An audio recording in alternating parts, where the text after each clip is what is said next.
నేను నా గుండెల మీద చేయబెట్టుకొని చెప్తాను, వైఎస్ఆర్సీపీ సోషల్ మీడియాలో మాత్రం ఎక్కడా కూడా ఆడవాళ్ళ మీద అబ్యూజ్ అనేటిది జరగలేదు, జరగదు కూడా, అది జరగనివ్వరు మా నాయకులు జగన్మోహన్ రెడ్డి గారు. నేను మీ పార్టీ సోషల్ మీడియాలో ఏ ఆడ మహిళని ట్రోలింగ్ చేయలేదా?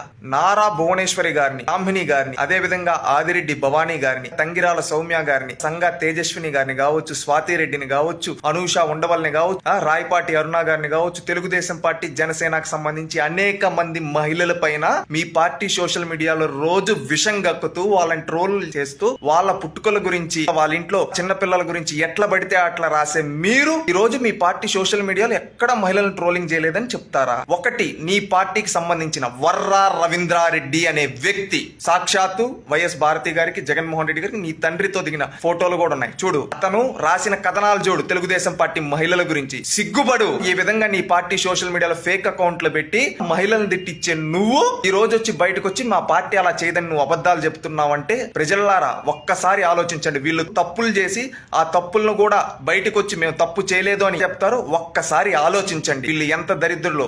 సాక్షాత్తు సోషల్ మీడియాలో ట్రోలింగ్ ఆదిరెడ్డి భవానీ గారు వెళ్ళి దిశ పోలీస్ స్టేషన్ లో కంప్లైంట్ ఇస్తే ఈ రోజు వరకు చర్యలు తీసుకోలేదయ్యా మీ ప్రభుత్వంలో. అది చూడు, సోషల్ మీడియాలో అనేక మంది మహిళలపై ట్రోలింగ్ చేస్తూ ఉంటే కేసులు పెడితే వాళ్ళు ఇంతవరకు చర్యలు తీసుకోవాలా మీ ప్రభుత్వంలో? దానికి సమాధానం చెప్పు. మీ పార్టీ వైఎస్ఆర్సీపీ వాళ్ళు అనేక మంది మహిళల పైన గుచ్చి గుచ్చి ట్రోలింగ్ చేస్తున్నారు. దాంతో ఎంత మంది మహిళలు కన్నీళ్లు పెట్టుకున్నారో ఒక్కసారి ఆలోచించు. ఆ ఉసురు నీకు ఊరికే పోదు. ఆ ఉసురు దగ్గర నువ్వేమవుతావో ఆ దేవుడే చూసుకుంటాడు.